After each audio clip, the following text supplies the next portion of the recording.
Buenas tardes y bienvenidos a esta charla. A una charla con un amigo. A una charla con un amigo que hace tiempo que tenía que haberse celebrado, pero a veces pasa que cuando tienes a alguien muy cerca no te das cuenta realmente del potencial que tiene, de lo bueno que es, o si te das cuenta sigue siendo Iván, que lleva viniendo a las jornadas desde hace un montón de tiempo y tardas en de repente decir, coño, pero espérate, Iván, el que lleva un tiempo viniendo a las jornadas, al que recuerdo estar tranquilamente charlando, que estaba empezando a dar los primeros pasos, ahora mismo es uno de los dibujantes más potentes que hay en Marvel y se lleva encargando de algunas de las series punteras desde hace más tiempo. Y espera, Iván, coño, se ha pasado por sus manos los mutantes, ha pasado por sus manos el Capi, ha pasado por sus manos los Guardianes de la Galaxia, ha pasado por sus manos Masacre, ha pasado por sus manos todo. Coño, ¿por qué no hemos invitado antes a Iván? Pues aquí está, porque estábamos esperando el 25º aniversario para poder dedicarle este tiempo. Y ya que es la primera vez que Iván Coello está como invitado oficial en las jornadas, yo voy a retomar una tradición de Germán, algo que se suele hacer con bastante frecuencia aquí, y es preguntarte cómo empezaste en esto de los cómics. Vale, a ver, ¿se oye? Sí, ¿no? Ok, genial. Pues a ver, ¿cómo empecé? A mí siempre me ha gustado dibujar, ¿vale? Nunca me lo he planteado como una opción laboral hasta que no di clases en la escuela de cómic esta era Joso, no sé si la conocéis, la de Barcelona. Y sí, ¿no? ¿Verdad? Y ahí fue cuando entendí que esto podía ser una opción de trabajo. Hasta entonces simplemente era pues era como, no sé, un unicornio, ¿no? Quiero dedicarme de mayor que dibujar. Pero no entendía cómo me iban a pagar, ni cómo funcionaba, ni cómo podía eso compararlo con un trabajo que para entonces para mí era lo normal, ¿no? Entrar a un lugar y que te paguen cuando acabes al mes, ¿sabes? Hacer lo que sea y que te den un contrato y que te paguen al mes. No entendía cómo funcionaba eso, porque también tenía a lo mejor 15 años o 14. Y en cuanto, bueno, cuando estuve allí ya estuve expuesto a gente que se dedicaba a esto, profesores y gente que directamente ya era dibujante y que, bueno, se dedicaba profesionalmente a esto, que te explicaba cómo funcionaba y ya pude entender cómo podía, o sea, pude entender su funcionalidad y se lo pude explicar a mis padres, sobre todo, que aún a día de hoy les cuesta entenderlo, ¿vale? Y fue ahí más o menos, y aparte luego tengo un colega que fue el que me empezó a... Yo solo dibujaba y era un chaval que le gustaba el manga, ¿vale? Y también me gustaba el cómic, pero era muy ignorante y no conocía dibujantes, no conocía nada, me gustaba Spider-Man y ya está, ¿sabes? ¿No? El concepto de Spider-Man. Y tuve un amigo que me dejó mogollón de cómics, mogollón tanto americanos como japoneses, y empecé a conocer a un mogollón de autores, empecé ya un poco a culturizarme en el medio y dije, hostia, y pues yo tenía o sea, tenía imágenes preconcebidas sobre esto y hacía unos juicios un poco estúpidos y pues, hostia, pues mira, pues esto va por aquí, pues si cojo esto y cojo esto me gusta y entonces ya pude un poco a interesarme más y a poderlo llevar hacia donde me gustaba a mí. Y en un salón del cómic de Barcelona conocí al que ahora es el editor jefe de Marvel y le gustó lo que hacía. Y nada, me dio la oportunidad de hacer unas pruebas y aquí estoy. 11 años después, ¿no? ¿O 11? No, más, 15. Empecé a los 25 años, de hecho, a dibujar para Marvel. Y no tenía ni idea. Había hecho poquitas cosas de cómic realmente. Y fue bastante hardcore el exponerme a de repente trabajar para Marvel y haber hecho 3 chorradas anteriormente. Eso iba a comentar yo, porque es que realmente tu primer trabajo como profesional del cómic fue en la revista Supers Sí, del Club Super 3. sí. Hice unos cuantos números de una historia corta que iba cada mes en una revista. Eso, el Club Super 3 es como si fuese el Megatrix, aquí, ahí en Cataluña. Y tenían su revista propia con promociones de las series que ellos llevaban y cosas. Y luego había como cómics y yo hacía un par de páginas o 3 en cada número. Y... ¿Hola? Vale, es que no controlo la distancia. Y luego hice lo mismo con una que también está basada en un canal, que era Jetix. No sé si bueno, también de dibujos de chavales y tal. Hice Galactic Football. Hice esos 2 TVOs y después ya pasé a hacer cosas de Marvel. Y claro, era de hacer cosas rollo muy cartoon, muy siguiendo una línea muy muy para niños, a de repente a hacer algo un poco más, con más empaque, que viene siendo una historia de Iron Man, ¿sabes? Fue bastante, un salto un poco gore. En cualquier caso, es tu primera experiencia trabajando para una grande, entras por la puerta grande, porque ya en aquella época Iron Man estaba convirtiéndose en uno de los personajes potentes de la serie, te contrata CB Cebulski, si no me equivoco, en Barcelona, para hacer ese número de relleno. ¿Cómo es esa primera experiencia de golpe en el mercado americano? ¿Cómo te planteaste el trabajo? Y ¿marcaste ya allí algo que fuera a ser una constante en tu carrera? A ver, lo que yo quise, o sea, siempre he querido un poco dibujar las cosas que me gustan, ¿vale? O sea, suena un poco a topicazo, ¿vale? Pero claro, a mí me gusta mucho Dragon Ball, me gustaban las pelis de acción, me gustaba el Spider-Man y un poco, bueno, el cómic americano, pero el que conocía entonces. Sobre todo me influenció mucho Joe Madureira, que era un poco una amalgama de todo lo que me gustaba. Y de hecho durante una época me lo copiaba bastante. Luego ya, pues, tienes influencias de gente nueva y ya vas mezclando y vas generando tu estilo. Y todo eso lo quise aportar, ¿no? Todo lo que me gustaba, influencias de otros dibujantes como que eran amigos míos. Y al final intenté hacer lo mejor que pude. ¿Qué pasa? Que no tenía ni idea de cómo funcionaba realmente hacer un cómic americano. Y claro, yo me hice, mi primer TVO es lo que decía ahora Diego, que era una historia de 10 páginas, creo que era, y las 10 páginas son en DIN A4, y las acabé una semana antes, porque creía que, mira, yo lo entrego y luego ya supongo que tendré tiempo para corregir cosas y cambiar cosas que no me gusten. Claro, eso es estúpido, o sea, realmente en el fondo tú acabas y lo entregas y ellos ya proceden a que lo entinte alguien, porque para aquel entonces yo solo hacía lápices, y ya entra en la cadena. Y yo pensaba que, bueno, yo ya entregaré y no tenía ni idea de cómo funcionaba. Luego, a raíz de trabajar ahí y estar expuesto y conocer a gente nueva y gente que trabajaba, pues como Bruno Redondo, Sergio Sandoval, que acabaron siendo amigos míos y tal, y con muchos de ellos crecimos juntos en nuestras carreras, digamos, ¿no? Y fuimos aprendiendo uno del otro, y lo que uno aprendía se lo pasaba al otro, y bueno, al final entendí cómo funcionaba y pude hacerme una especie de calendario a la hora de trabajar y tener una metodología de trabajo mejor que la que tenía al principio. Pero al principio era una locura, no sabía cómo funcionaba, iba un poco dando palos de ciego. Y el caso es que mientras vas dando esos palos de ciego, que yo no creo que fueran tan de ciego, cada vez eran más de tuerto, vas haciendo números de relleno varios hasta que caes por fin en una serie regular, que es la de JLA del futuro, sí. Que tiene la peculiaridad de que es una serie que es un cómic digital. Que me imagino que te obliga a replantearte ya casi desde el principio la forma de trabajar y cómo llevarlo a cabo. Y además es donde coincides con Christos Gage por primera vez, y me da la sensación de que es uno de los guionistas con el que por fin te puedes empezar a soltar más, a hacer más las escenas de acción e ir empezando a incorporar parte del humor que va a estar presente en buena parte de tu carrera después. ¿Cómo fue el paso de número de relleno a tener ya por fin la garantía de que vas a poder contar en una serie regular una historia? ¿Disfrutaste los guiones de Gage tanto como me parece que los disfrutaste? ¿Y cómo era lo de compaginar digital y físico? A ver, la verdad es que se me vino un poco grande cuando de repente tuve una serie para mí, que aún estaba intentando hacer algo con lo que yo estuviese contento, aún estaba un poco encontrando mi sitio, y de repente me dieron una serie. Pues yo flipaba. O sea, en principio pues me ilusionó y a la vez me dio mucho miedo. Y sobre todo lo guay que tenía era que era, bueno, sí, dibujaba la Liga de la Justicia. Había muchos personajes que no conocía o que nunca había dado la importancia que deberían tener. Por ejemplo, yo con Flash, ¿vale? Yo, como era más Marvelita que DCita, yo solo conocía a Flash, yo veía a Flash un tío que corría, ¿vale? Ya está, y yo no entendía por qué era tan, ¿sabes? La gente lo quería tanto. Luego, dibujándolo, entendiéndolo, leyendo los guiones, dije, ostras, pues tiene mogollón de posibilidades y mola mogollón. De hecho, era con el que mejor me lo pasaba dibujando. O sea, Flash y Superman me lo pasaba mucho mejor que dibujando, por ejemplo, a Batman del futuro, que también me gustaba mucho como personaje.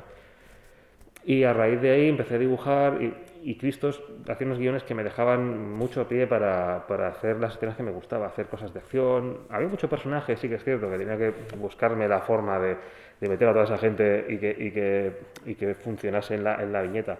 Con el añadido de que al ser de la primera tirada de cómic digital que hacía DC, estaba preparado para que se leyese en un formato tablet. O sea, cada página estaba cortada por el medio para que tú, con un pantallazo con la pantalla del iPad, pudieses leer la mitad de arriba y luego la mitad de abajo, todo fuesen pantallazos y tú pudieses ir pasando, ir leyendo la mitad de cada página. Y el problema fue que a veces eso te limitaba mucho la composición de página y de viñeta y no podías hacer nunca un splash porque tenías que o ponerlo arriba o ponerlo abajo. Y era un follón. Al final me pude un poco organizar y sobre todo los últimos números eran en los que estaba más contento porque ya me había quitado un mogollón de lastre, de nervios y de cosas y me lo pasé muy bien. La batalla con los Brainiacs, aquello fue muy cachondo. Y había un número que enseñaban a Superman a ligar. Y yo me lo pasé muy bien, que cada miembro de la Liga de la Justicia le enseñaba a ligar a su manera. Y uno se llevaba a discotecas, el otro le enseñaba, le proponía hacer cosas románticas como poesías y cosas, y era divertido. Como has pasado por tantas series y universos, vamos a ir saltando un poquillo, no necesariamente en orden cronológico, pero sí hay una cosa que me gustaría que nos comentaras. Es que bastante al principio de tu carrera americana cometiste no voy a decir osadía, pero sí tuviste la valentía de encargarte de 2 proyectos en paralelo al mismo tiempo. Hay dibujantes que tienen bastantes dificultades para hacer las 20 páginas o 22 al mes y de repente nos encontramos con que estás haciendo a la vez Star Wars y Estela Plateada. Sí. ¿Cómo se te ocurrió meterte en esa aventura? Bueno, a ver, no es que se me ocurriese realmente. Yo tenía, para aquel entonces, hubo un punto en el que el editor con el que yo trabajaba parece ser que lo echaron de Marvel y yo no conocía muy bien la metodología interna de la propia empresa. Entonces yo pensé, como no me contestaban los emails, pensaba que yo la había cagado, que era culpa mía. ¿Vale? Y yo digo, ostras, estaba en ese punto que no sabía cómo funcionaba y en vez de volver a enviar un email por ejemplo, a Cebulski, que era el que conocía, me apareció de la nada un agente con trabajo de Star Wars. Entonces dije, ostras, pues bueno, como en Marvel, lo que yo pensé, como Marvel no quiere saber nada de mí, pues cojo este trabajo. Y el tema fue que pues, la experiencia con esta gente pues, fue bastante traumática y se organizaba fatal. Y él me propuso hacer Star Wars y dije, ok, son 4 números o 3 o 4 números. Y apareció el curro de Estela Plateada y me dijo, ¿lo quieres hacer? Y dije, por supuesto que sí. Claro, o sea, él era el que se encargaba de organizar mi agenda. Entonces yo entendí que ese tío pues sabía que si me acababa de ofrecer 4 números de Star Wars y luego hacer los de Estela Plateada, sabría que yo no podía hacerlo a la vez, ¿no? Que él lo organizaría. Cuando me dijo, y cuando empecé a trabajar en ambas cosas, estaba con Star Wars y me dijo, oye, querías hacer lo de Silver Surfer. Y yo, ¿cómo que tengo que hacer qué? Pero no, ¿sabes? No lo habías cuadrado tú para que funcionase. No era una cosa después de la otra. No. Y me vi en la tesitura de tener que hacer las 2 cosas porque, claro, yo no quería dejar tener mala imagen delante de la gente de Marvel, ¿sabes? Porque de repente me vi que hostia, como la cague aquí, pues ya no voy a tener opciones de tener trabajo más adelante, que era lo que yo creía. Y tiré para adelante y salió pues como salió. Pero salió que es lo realmente importante en estas situaciones, el tener la palabra y una vez asumido el compromiso, por lo menos poder cumplir con él y demostrarle a los editores que eres de fiar. Y poquillo a poco vas haciendo ya no solo números de relleno, sino más arcos argumentales, vas dándote a conocer algo más y llegamos a Masacre, el primer gran personaje con el que se te asocia en distintas temporadas bastante largas, en series en paralelo, con un estilo de sentido del humor que me parece que se ajusta bastante al tuyo personal. Sí, te lo puede decir ella, sí. Manteniendo esos toques de acción y con cool and boom a los guiones. Como curiosidad, yo no conocía al personaje, no había leído nada de él, ¿vale? Pero yo lo veía como un Spider-Man con katanas. Yo nunca había leído nada de Masacre y coincidió, es que me ofrecieron la serie cuando salió la película y dije, bueno, mira, pues que mejor que ver la peli para documentarme un poco y entender un poco el personaje y tal. Cuando salimos de allí, ella, que es mi novia, me dijo, es igual de imbécil que tú. Y dije, bueno, pues me pega bastante. Y entonces retomé el personaje, básicamente me estaba dibujando a mí mismo con katanas y con la piel cayéndoseme. Pero, y me lo pasé, la verdad es que me permitió utilizar ese tipo de humor que a mí me gusta, que es así chabacano y estúpido. Y sobre todo me dieron mucha libertad para hacer escenas de acción con el guión de Cullen Bunn, que ya me lo dejaba bastante guay para poder fliparme y hacer a Deadpool hacer cosas locas. Y sobre todo intentaba meter esas influencias manga y anime que me gusta meter, escenas de acción, cinéticas y cosas. Digo, bueno, ahora que aquí me han dado cierto nivel de libertad, voy a probar de meter un rayo que parezca un Kamehameha o algo así, ¿sabes? Y nadie me decía nada. Yo, genial, pues voy a probar de hacer una escena con un poco de cinéticas así, y no había problema. Y digo, hostia, pues bueno, poco a poco. Y de hecho, gracias a ese campo de pruebas, ahora puedo dibujar como me gusta y parece que funciona. Pero hasta entonces yo no me atrevía a hacer ese tipo de dibujo y de escena. Y la verdad es que lo pasé muy bien. Se te nota que es cuando vas soltando temas, cuando haces planos como este. O sea... Ah, sí. Era importante que se viese un poco el paquete de Deadpool. Y haces también una cosa, ya más aparte en que sí se nota para mí que vas más suelto y vas con más confianza, que es que empiezas a jugar con la expresividad de los personajes y logras algo que es muy complicado, que es que un personaje con una máscara transmita. Una de las grandes dificultades para mí de Masacre es que es un personaje bastante chorras, efectivamente, bastante alocado, pero que tiene que transmitir todo eso sin rasgos faciales. ¿Concebías así el personaje? ¿Fue una decisión consciente? Porque lo haces con todos los miembros del grupo de los mercenarios. El tema de la expresividad es una cosa que ya de antes intentaba dar a los personajes. Intentaba que no tuviesen expresiones que fuesen sacadas directamente de un libro. De, mira, ahora está enfadado y utiliza siempre la misma expresión. Intentaba buscar expresiones intermedias que jugasen con su cuerpo a la hora de expresarse. Es una cosa que siempre he intentado y hasta que no llegué a Masacre más o menos no pude dar rienda suelta del todo o no tenía la confianza para poderlo hacer. Porque también depende mucho de la confianza que tengas en lo que haces y en quién si va a gustar o si no, si tiras por algo que ya está, que es un poco más típico, que sabes que va a funcionar mejor. Y aquí me solté bastante. Como el personaje es idiota y ya vi la peli, y en la peli jugaban mucho con los ojos, la máscara y tal, dije, va, por aquí voy a tirar y seguro que funciona. Y como el tono del cómic también es un poco de humor, pude gesticular puede hacer que el resto de personajes gesticulasen un poco de una forma un poco exagerada y sin que rompiese un poco la tónica de la serie. Y me lo pasé bastante bien, la verdad. Y además también es en esta serie en la que empiezas a hacer portadas. Sí. Es cuando empiezas como portadista. La primera es un homenaje a Dragon Ball. No sabía qué dibujar, me dijeron, no, una portada es que también hay una cosa que este cómic lo hice, o sea, era como una gran serie que me dieron en Marvel, dije, hostia, guay.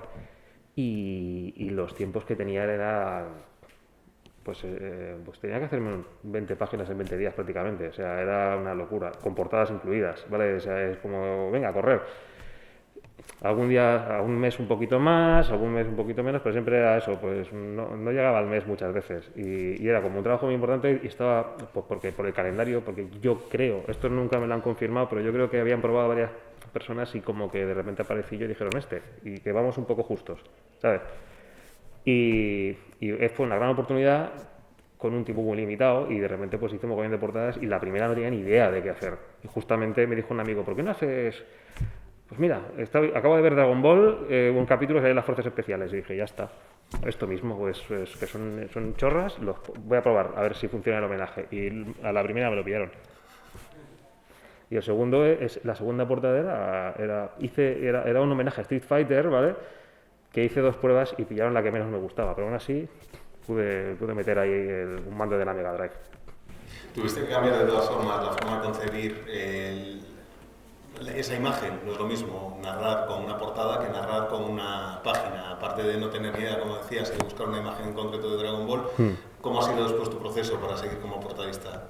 Por lo general intento seguir un poco las directrices que me dan los editores. Siempre ellos tienen una idea y sobre esa idea trabajo. O sea, a veces me dicen, mira, este número sale de tal personaje y tal, y nos molaría que fuese algo así como épico, con una pose. ¿Qué te parecen las poses de los personajes y tal? como suelo hacer portadas en medio de números, no tengo tampoco mucho tiempo para maniobrar. Entonces lo que digo es, ok, pues sobre esto te hago estas 3 o 4 opciones. ¿Qué te parecen? Y me dicen, esta nos gusta. Y dije, vale, pues os digo esto, vale, pues sigo por aquí.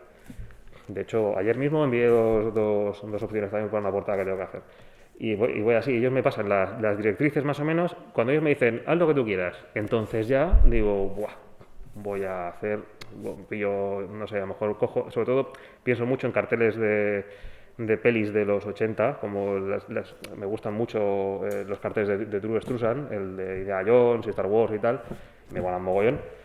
Y ese es un poco, cuando me dejan un poco de margen, tiro por ahí, siempre. A mi rollo, ¿vale?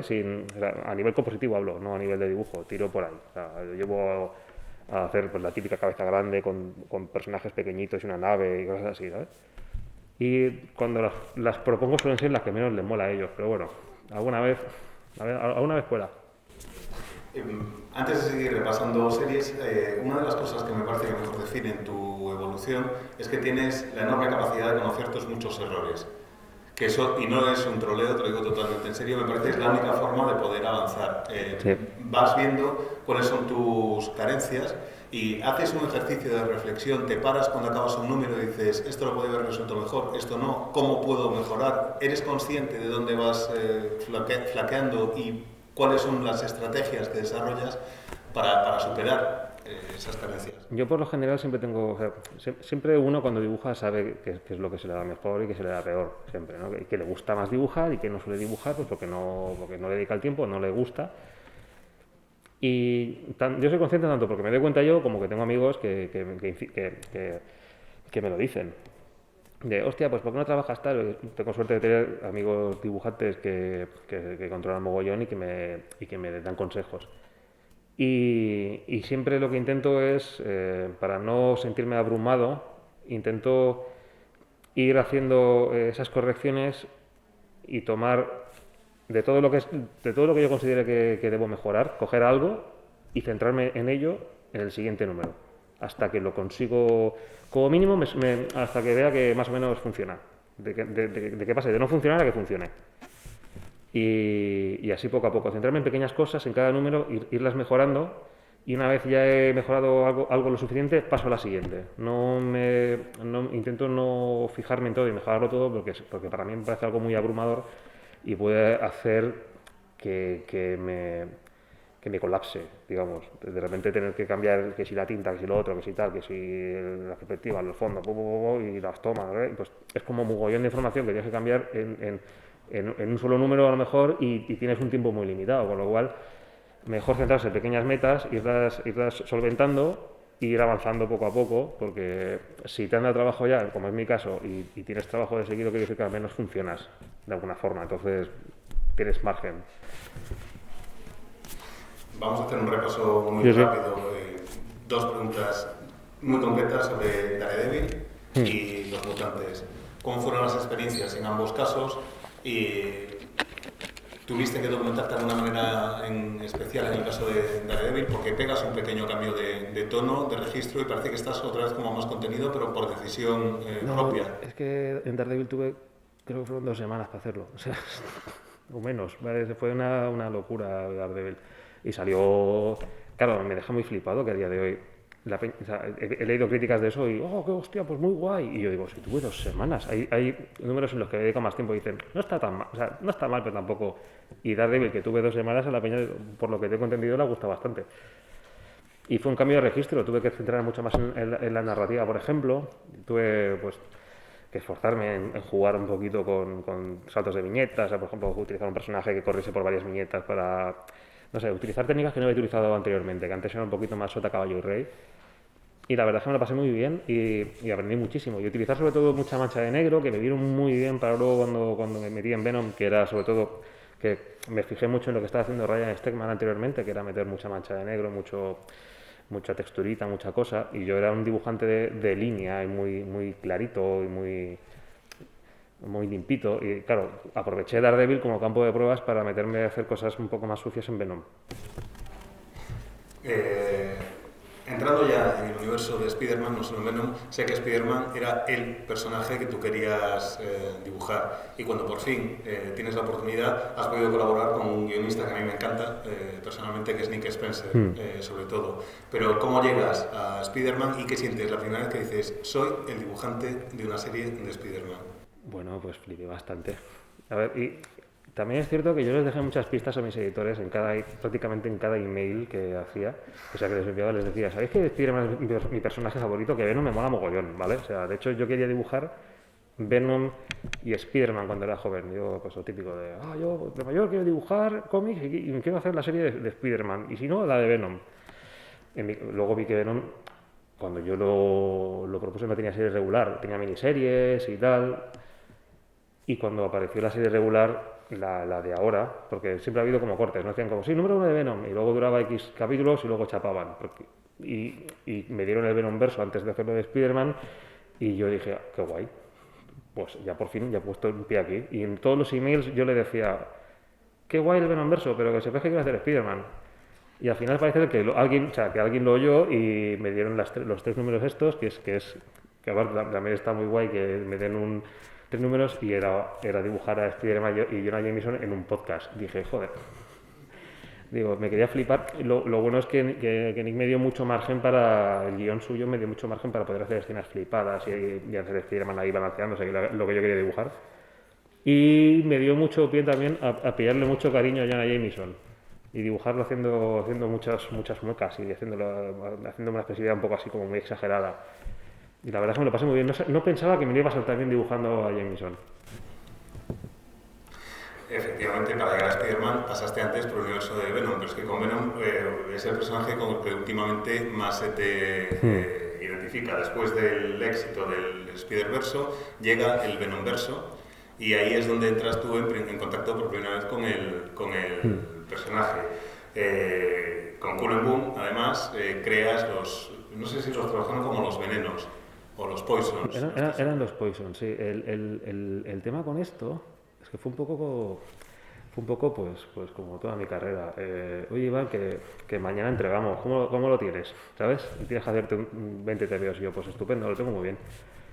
Y tuve que correr mogollón y el tema es que prácticamente en el primer número todos los diseños estaban hechos. O sea, prácticamente de todos los venenos, digamos, solo diseñé 2, que era Pantera Negra y Ant-Man. Y el resto ya los había diseñado, creo que era Mike Hawthorne y los Poison los hizo Ed McGuinness. Hizo varios Poisons, ¿vale? A lo mejor era Hulk, había hecho 4 o 5 estaban hechos ya. Y yo digo, bueno, pues guay, así no tengo mucho trabajo. Al final resultó que tuve que hacer como 30 y pico diseños mientras iba trabajando. Porque en el guión ponía, bueno, y ahora sale Joder con Poison y sale no sé quién Poison. Y yo, oye, ¿me pasé diseños? No hay. Y yo, pues muy bien, a diseñar. Y así, pues 30 veces. Y luego esto se extendió al Venomize, que fue la segunda parte de esto, lo mismo. O sea, todo fue, pues ahora pues estos tienen simbionte, ¿vale? ¿Hay diseño? No, hazlo tú. Y yo, bueno, pues nada, pues tuve que hacer versiones venomizadas de todo Cristo. Uy, se ha ido vale. Y luego aparte acabé de Poisons y Venoms, o sea, fíjate que me encanta, ¿vale? Pero llegó un momento que acabé muy saturado. Pero me vino muy bien sobre todo como llegó un punto que ya estaba tan metido en la historia y tan centrado en que saliese y en acabarlo, sobre todo, no me centré en todas las manías que puedes tener, ¿sabes? Me centré en acabarlo lo antes posible y lo mejor posible y ya está. Entonces me solté mucho más y sobre todo si pillas los primeros números a los últimos se ve que, aparte de que se nota que voy un poquillo más rápido, voy más suelto y los personajes tienen mucha más vida que los primeros números. Aparte de eso, lo de los Poisons a mí me gusta mucho que eres el primero en introducirlos en el universo, aunque ya estuvieran los diseños en los que cuentas la primera historia y eres el que cuenta la historia final, desde el Venomverso hasta Venomizado. Pero tu relación con Venom no se limita a eso únicamente, sino que se ha convertido prácticamente en el personaje con el que llevas ya años identificándote además con un guionista que en cuanto a terror es extraordinario, que es Donny Cates. Donny es un máquina. Y en persona más. Yo en persona flipé mucho con Donny. Lo conocí en mi primer viaje a Nueva York para firmar cosas de Venom, conocí a Donny y es como americano. O sea, te tiras al lado, el tío llegaba con una chupa que le habían hecho, decía él, le habían hecho una marca, no sé qué, con el logo de Venom así grande, y yo, yeah, alright, ¿sabes? Iba de este palo, yo estaba cagadísimo, porque era mi primera convención grande en Nueva York, con mi inglés un poco así cutre, y te ponen a firmar ahí en el stand de Marvel, yo estaba flipado. Y súper tímido, y me lo ponen al lado, y el tío, alright, how are you, man, no sé qué, y súper, ¿sabes? Como si fuese su colega de toda la vida, yo, hola. Y nada, y el tío, un personaje, pero luego muy bueno con él, la verdad. Y aparte el trato que tengo con él por email, y cuando cenamos para hablar de Venom y de las estrellas futuras, yo pude comprobar que realmente es una persona que vive lo que hace. O sea, todo lo que leáis y cómo, o sea, todo lo que leáis de él y el cómo lo hace y la potencia que tienen sus personajes es porque realmente él es así. O sea, él se emociona, él lo vive mucho. Explicando la relación de Eddie Brock y su hijo, el tío lo vivía como si fuese su hijo. O sea, una pasada. Y te transmite eso. Y... se me acaba de ir, perdón. No pasa nada. Hiciste al mismo tiempo, o hay una coincidencia que me parece bastante inteligente en tu carrera, que es que mencionabas antes que te empiezas a encargar de Masacre justo cuando sale la peli, y Veneno al tiempo de la peli, y ahora estás otra vez con Veneno cuando está la segunda saliendo en casi, breve, casi ya. ahora mismo del horno. ¿Te marca en algún momento desde la editorial qué es lo que tienes que hacer, cómo lo tienes que hacer? Porque son los personajes que realmente están más en el candelero en esos momentos. Cuando estaba... En Deadpool no, o sea, fue una coincidencia. No, todo ha sido coincidencia, la verdad, todo ha sido suerte. Pero, por ejemplo, cuando hice Venom sí que tuve que cambiar un poco el diseño y hacerlo... Porque hubo un momento que le cortan el pelo y sale con barbita, que a mí me pasaron los primeros números de Venom, que salía con el pelo largo, dibujado por Ryan, y se ve que hay un momento en el cual, pues, el número 7, que fue el que dibujé, que le cortan el pelo y le dejan barba, ¿vale? Y me dijeron que hacen un poquito como el de la peli, ¿sabes? Como que se parezca a Tom Hardy, pero no, ¿sabes? Y dije, bueno, y hace un poquito de barba un poquito más pronunciada, pero tú píllate Tom Hardy, y les envié un diseño muy Tom Hardiano, y me dijeron, vale, está guay, pero a lo mejor se parece demasiado, ponle mucha barba. Y entonces es un poco el que al final acabó saliendo. Pero sí que se miran un poco las pelis, tanto para lo bueno como para lo malo. Como para que se parezca mucho, pero que no demasiado, no sea que haya movida con los derechos de imagen y cosas así. Recordad, como se suele decir aquí, que hay un método muy complejo para hacer preguntas, que es el método digital. Levantáis la mano y si os leo, os doy la palabra. Pero mientras tanto, nos decías antes que el cómic no era tu primera pasión. Yo sé que tú llegaste a querer ser diseñador de conceptos de dibujo para videojuegos.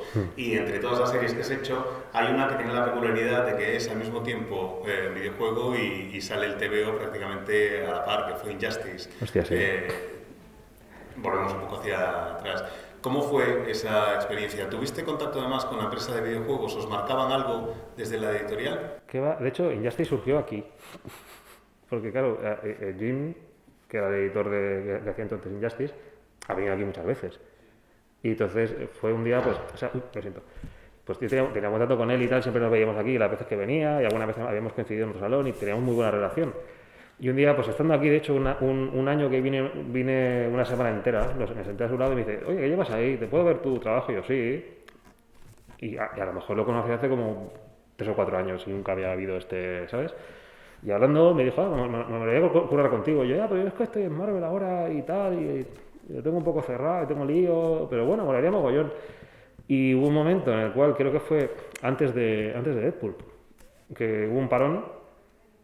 Y estuve un poco así, o sea, creo que hice X-Men y después de X-Men hubo como un parón de que no sabían cómo ubicarme y me dijo Jim, oye, ¿quieres hacer un par de números de Injustice? Y dije, vale. Y fue eso, y fue como, pues ha aparecido esto aquí y la verdad es que como estaba basado en el videojuego y el juego me gustaba y sobre todo que había leído todo de Tom Taylor que está haciendo con Bruno y con el Miller y tal y me gustaba el rollo que tenía y sobre todo yo me lo tomé como, bueno, voy a hacer un número 2 y me van a echar, ¿vale? Y digo, bueno, pues voy a aprovechar y como para mí Superman es Goku, bueno, que es al revés, que Goku es Superman, ¿vale? Pero digo, me voy a flipar. Y como era una batalla de de Superman contra Doomsday. De hecho, lo bueno es que los 3 números que me dieron eran batallas, que era lo que a mí me gusta dibujar. Y dije, aquí me voy a flipar, voy a aprovechar y voy a meter que si Superman lanza rayos como si fuese Goku, y luego que si los desaparecimientos y tal, como es muy rápido, y me empecé a flipar mogollón. Pensando que, bueno, me van a echar mañana, me da igual. Y aguanté 3 números, y luego me dieron para hacer cosas de Tierra 2, y luego ya fue cuando me llegó el curro oficial de Deadpool. Que de repente creo que DC dijo, ¿qué hace Marvel dijo, ¿qué hace este pavo en DC ahora? Y dijo, bueno, vamos a darle esto. Y como no tenía nada digamos, apalabrado con DC, pues ya pasé a hacer Deadpool y ya el resto es historia. Le doy una pregunta ahí. Sí, como he visto que ha mencionado yo Madureira y ya salieron los videojuegos, eran 2 preguntas sobre videojuegos. ¿Qué te ha parecido los Darksiders de Madureira? Y si has disfrutado lo mismo dibujando a Spiderman que jugando al último Spiderman, balaceándote por Nueva York y escuchando a J. Jameson en su programa de radio. Yo me pasó el primero, el segundo me lo empecé. Me acerco demasiado al micro, creo. Sí, me gustó, que era rollo Diablo, con tal. Lo que pasa es que llega un punto que no tengo tanto tiempo para jugar y tengo que ir eligiendo el juego que quiero jugar y tal. Y últimamente ya pues juego a juegos más tranquilos o multiplayer, así puedo hablar con amigos, porque si no me siento muy solo en casa, cuando no está mi novia que está trabajando. Y lo que hago es, el siguiente que pillé fue Spiderman y me lo pasé genial, la verdad. O sea, y de hecho luego fuimos a Nueva York y dije, mira, por aquí me lo he lanceado yo, porque estaba muy bien pillado y era muy realista todo. Julián tenía una pregunta, creo. Precisamente comentaba Diego que predicara el diseño de videojuegos, como has sacado en el mundo del cómic. ¿Cuáles son entonces tus influencias, que lo hablaste al principio de la charla, dentro del mundo del cómic y fuera? Y bueno, las primeras bueno, has mencionado, entiendo que Toriyama va a ser una de ellas. Y luego los libros de ilustración de los dibujantes de Capcom y SNK, o sea, Street Fighter, King of Fighters, todo este rollo, o sea, los tengo todos en casa y tengo de Capcom así, pues un taco de mogollón de libros. Y luego alguna cosilla suelta, algún estudio que me guste, pero sobre todo es Capcom y SNK. Y sobre todo Capcom porque hizo los videojuegos de pelea de Marvel, que es que me flipaban. O sea, hay un... O sea, no sé si los habéis visto, los que son 2D, el Lobezno, que se mueve así súper exagerado, que mola mogollón, y el Spiderman, que también, o sea, le dieron una vida y un movimiento que yo no veía en los cómics. Para mí era más, en el cómic era, ¿sabes? Y de repente, aparte de cuando lo pilló McFarlane, que sí que lo retorció, de repente estaba viendo movimiento a ese Spiderman retorcido, ¿sabes? Y que hacía pues, superataques y tal, pero era como muy, no sé, muy plástico, estaba muy guay, ¿sabes? Era algo que era menos estándar que lo que veía yo en los cómics de Marvel, que era un poquito más pues su personaje así, un poco, a lo mejor se agachaba un poquito, pero no era tan exagerado. ¿Alucinado como yo con los Marvel vs. Capcom? Sí. Sí, pero me gustan más los que eran 2D. Los que luego en 3D ya es como modelo 3D, pero los que, o sea, a nivel artístico estaban muy de puta madre, los que eran arcade, digamos, estaban genial. A la hora de hacer muchos personajes, sobre todo cuando hablamos de Marvel y tal, a la hora de hacer los trajes, ¿en qué hay algunos que van directamente, que es todo directamente anatomía, no hay mucho traje, y luego has trabajado con un Iron Man, has trabajado con algunos de los personajes que también tienen trajes técnicos? ¿En qué tipo de diseño de trajes te sientes más cómodo? A mí me gusta mucho meter mucho detallito, hacer trajes más complejos y rollo pues con bolsillitos o rollo, pues no sé, pues, te hacer un tío pues, militar, pues currarme el traje militar, pero a nivel de ser práctico prefiero el típico pijama, porque es mucho más fácil de dibujar, sobre todo cuando tienes que correr. Entonces hay veces que, de hecho eso pasó con Injustice y creo recordar que simplificaban los trajes del videojuego un poquito. Porque tú pillas los trajes de Batman, por ejemplo, de Injustice, del videojuego, y tiene no sé cuántas placas por aquí, no sé qué historia, ¿sabes? Y para el videojuego tenía la misma línea, pero estaba un poco más simplificado porque es prácticamente imposible dibujar eso y ir con la velocidad que te pedía, o que te pide el mercado de cómic americano. ¿No eran estrictos a la hora de hacer los trajes? Sí y no. O sea, sí, pero entendían que bueno, hostia, pues si en vez de haber 2 líneas aquí, pues hay una, no pasa nada. Mientras no te cargues un poco el diseño general, ¿sabes?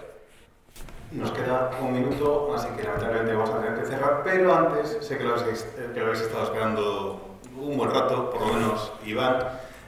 Quisiera que me respondieras a una pregunta.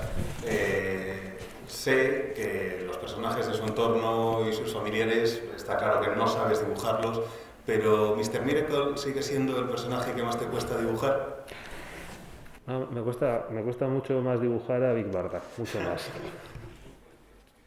Un placer tenerte por primera vez como invitado oficial en las jornadas. No será la última, estoy seguro. El año que viene ya lo tengo planeado para volver, o sea que... Y si no, Jorge, que me corrija. En cualquier caso, has estado aquí acompañándonos desde siempre, porque una vez estás en el escenario y creo que debemos celebrar tu presencia y reconocer todo el enorme trabajo de Iván en todos estos años con el fuerte aplauso que le vamos a dar.